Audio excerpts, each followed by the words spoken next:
आज हम पढ़ेंगे प्रतिरोधों का संयोजन। सबसे पहले हम बात करेंगे कि प्रतिरोधों का संयोजन किसे कहते हैं। प्रतिरोधों के संयोजन की डेफिनेशन होती है कि जब हम किसी भी उपलब्ध प्रतिरोध से वांछित प्रतिरोध प्राप्त करते हैं, यानी उपलब्ध प्रतिरोधों से जो प्रतिरोध हमारे पास उपलब्ध है और जो हम बनाना चाहते हैं, उपलब्ध प्रतिरोधों से वांछित प्रतिरोध प्राप्त करने की प्रक्रिया को प्रतिरोधों का संयोजन कहते हैं। ठीक है, प्रतिरोधों का संयोजन बेसिकली तीन प्रकार से किया जाता है। नंबर एक, श्रेणी क्रम संयोजन यानी कि सीरीज कॉम्बिनेशन।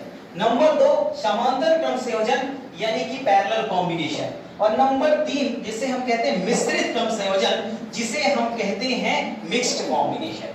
अब हम बात करते हैं एक बहुत इंपॉर्टेंट नोट की, HSKC की, जो कि हम बात करेंगे कि प्रतिरोधों के समांतर क्रम संयोजन को हम पार्श्व क्रम संयोजन भी कहते हैं। तो कभी कभी पेपर में समांतर क्रम संयोजन ना लिखकर स्टूडेंट को कंफ्यूज करने के लिए, ब्लश करने के लिए दिया जाता है कि इसे पार्श्व क्रम संयोजन का व्यंजक प्राप्त कीजिए। तो पार्श्व क्रम संयोजन का सीधा मतलब होता है समांतर क्रम संयोजन। इसके पहले मैंने आपको बताया था। ठीक है, इसके तुरंत बाद हम आते हैं, सबसे पहले चलते हैं श्रेणी क्रम संयोजन की तरफ। श्रेणी क्रम संयोजन में हम ये कहते हैं कि जब कि किसी भी प्रतिरोध को, जब प्रतिरोध को एक के बाद एक क्रम में जोड़ा जाता है तो उसे हम प्रतिरोधों का श्रेणी क्रम संयोजन कहते हैं।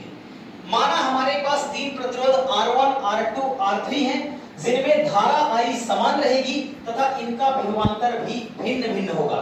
धारा I समान इस वजह से रहेगी, मैंने आपको एक बात कैप्सूल के रूप में लिखाई है कि यदि रास्ता बढ़ता है तो धारा भी बढ़ जाएगी, और यदि रास्ता समान रहता है तो धारा भी क्या रहेगी, सेम रहेगी। हमने तीन प्रतिरोध बनाया, R1, R2, R3, और तीनों को हमने एक क्रम में लगाया, एक रास्ते में लगाया, इसलिए तीनों में धारा का मान सेम रहेगा, समान रहेगा। इस प्रतिरोध को हमने एक बैटरी से जोड़ दिया जिसका वोल्टेज है V, और एक कुंजी लगा दी, और हमने इस कुंजी को जैसे ही चालू किया इसमें धारा बहना स्टार्ट हो गई, और इस पूरे प्रतिरोध के अंदर, इस पूरे परिपथ के अंदर जो भी धारा बहेगी उस धारा का मान I होगा, उस धारा का मान I रहेगा। हर जगह धारा का मान क्या रहेगा, सेम रहेगा। फिर इसके तुरंत बाद हम आते हैं और हमने व्यंजक में तो हमने कहा कि सबसे पहले हम प्रथम प्रतिरोध के लिए निकालेंगे वोल्टेज, इसके बाद हमने द्वितीय प्रतिरोध के लिए वोल्टेज निकालना है, और इसके बाद हम तीसरे प्रतिरोध के लिए वोल्टेज निकालेंगे। फिर इसके बाद हम इसका पूरे का पूरा तुल्य प्रतिरोध निकाल देंगे तो हमारा रिजल्ट आ जाएगा हमारे सामने। तो हमने सबसे पहले लिखा प्रथम प्रतिरोध के लिए, प्रथम प्रतिरोध के लिए V1 बराबर IR1। ठीक है, समीकरण नंबर 1। द्वितीय प्रतिरोध के लिए V2 बराबर IR2, समीकरण नंबर 2। तीसरे प्रतिरोध के लिए V3 बराबर IR3, समीकरण नंबर 3। तुल्य प्रतिरोध के लिए हमने निकाला तो V बराबर IR होता है, तो V बराबर IR तुल्य। ठीक है, V बराबर क्या हो गया, IR तुल्य। फिर हमने क्या किया, तुल्य प्रतिरोध के लिए निकाला। हमने यहाँ पर देखा है कि वोल्टेज का मान अलग अलग होता है, तो V बराबर आ गया V1 plus V2 plus V3, यानी कि समीकरण 1, 2, 3 व 4 से। तो V का मान आया था IR तुल्य, तो हमने V की जगह IR तुल्य रख दिया। IR तुल्य बराबर हो गया IR1 plus IR2 plus IR3। ठीक है, इसके बाद हमने लिखा कि IR तुल्य बराबर V, यहां से हमने I को कॉमन उठाया, I को कॉमन उठाया तो हो गया R1 plus R2 plus R3। तो I से I कट जाएगा, ठीक है, कॉमन है तो I से I कट जाएगा, तो R तुल्य बराबर आ जाएगा R1 plus R2 plus R3। यही प्रतिरोधों के श्रेणी क्रम संयोजन का व्यंजक है।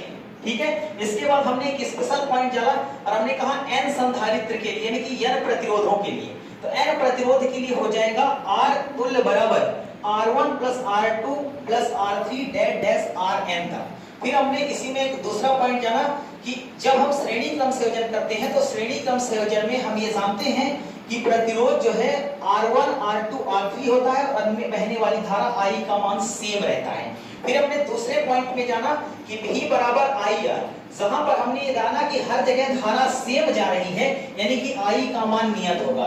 I का मान नियत होगा तो V प्रोपोर्शनल R हो जाएगा, यानी कि I यहाँ पर नियत है तो I एक कांस्टेंट की तरह से काम करेगा, तो V प्रोपोर्शनल R हो जाएगा। ये वोल्टेज के बढ़ने पर प्रतिरोध भी बढ़ेगा, तो इसका मतलब हमने जाना कि V1 अनुपात V2 अनुपात V3 बराबर हो जाएगा R1 अनुपात R2 अनुपात R3। दैट्स ऑल, यही है प्रतिरोधों का श्रेणी क्रम